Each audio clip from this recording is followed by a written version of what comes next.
Hello again. It's been about 15 or 16 days since the last disappointing video update. The LinkedIn post had over 300,000 impressions, 2,000 engagements, and about 600 individual messages via various routes. I'm really sorry I haven't answered all of them. And I'm sorry this is updated scripted again. I don't want to miss anything. Lisa again is with me to show her continued love and support, and the family are all around me in the house. And from today, updates will be on my website, petercowley.org, under the tab 2024 blog. That doesn't send you anything that indicates a new blog post. You have to check yourselves. In terms of positive news and activities, I gave my last public talk to a business club meeting in Rutland, mostly about the book Public Success, Private Grief. I've been seeing a lot of close family and friends, and to name but a few: Alex, Pete, Sue, Paul, Inga, Rajat, Robert, Edie, Margaret, Valerie, Paul Bailey, Ann Fisher, Alex Shea, Faye Holland, Alison Lloyd and her son Paul, and had a really lovely day with Matt and Lise together last week. Lise and I also visited one of my bucket list hotel restaurants, La Manoir aux Quatre Saisons near Oxford. It's a beautiful hotel with a 2-star Michelin restaurant.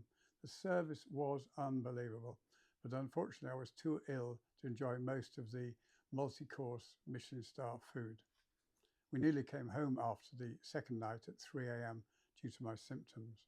And I've had an onslaught of new symptoms, such as problems with my eyesight, mobility, extreme thirst, decreased nutritional input, and much less energy, as you can probably tell from my voice, but also have less pain due to increased medication, but still very complemented, which is really important to me.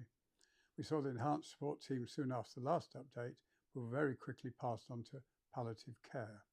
I had my blood drawn and sent off for a circulating tumour DNA test to determine the new metastases, which my oncologist suspects is small cell lung cancer, which is more difficult to treat. And there was a potential to have a GFR test, which is a more accurate creatinine reading using a radioactive tracer. Last week, I was also facing a decision about whether to have more aggressive chemo treatment, providing I was well enough to have it, which would have been started yesterday, Friday, the 8th. I had a blood test earlier this week to determine this, and was called back in very shortly after the appointment, admitted to the hospital via A&E into ICU, and then onto a potassium reducing kidney dialysis machine, and then sent home a couple of days ago. Richard Lucas visited me in Lisbon just before my admission on the Monday. I went in on Tuesday. People visited me in the hospital, including Maggie, who flew over from Washington, D.C. And as soon as I got out, I was so happy to see Tasha, Alan's widow, and the Labradors, Roxy and Flynn. My liver, possibly with 100 plus tumours now, and kidneys are too weak, the reason is still unknown, to have any more chemo. Hence the system rushed me through from the very depths of intensive care to hospice in the home. I am so grateful for the many dedicated NHS staff that facilitated that. Too many to remember in my befuddled state, but include my oncologist David, my lung cancer specialist nurse Jomar, the ICU consultant Johnny, and the one-to-one overnight day ICU care from Finn Gel and many others.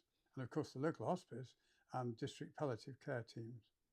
Did lots of admin yesterday, including a replacement meeting with my accountants. Funny, I still need to do that to get some of the stuff cleared up, from which I got pulled out of that meeting to go to A&E on the Tuesday of this week, as my kidney function showed me close to a fatal heart attack, or fatal event at least.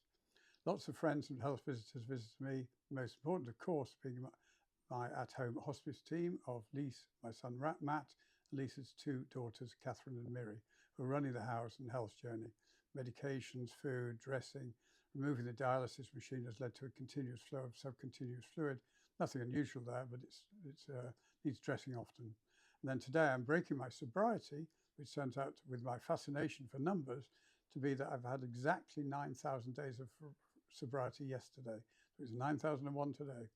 Vintage champagne is my choice, a clean drink with very few nasties such as aldehydes. And we're having a buffet lunch where we can nibble and play games with fun and laughter, a sort of living wake. I'm told that the organ failure will lead to me sleeping more and having the painkillers increased, so that my end should be peaceful and dignified. I'm so happy to have so many loved ones around me, to have had an extensively fun life that I've grown from traumas and tragedies, and I've used data to predict my end, hence packed in so much in the thousands or so truly excellent days between cancer diagnosis and the symptoms getting worse this summer. My summer 2023 500-day plan, which you may have heard of, will have been accurate within a few weeks, allowing me to prioritize my life. I'm a numbers geek to the very end.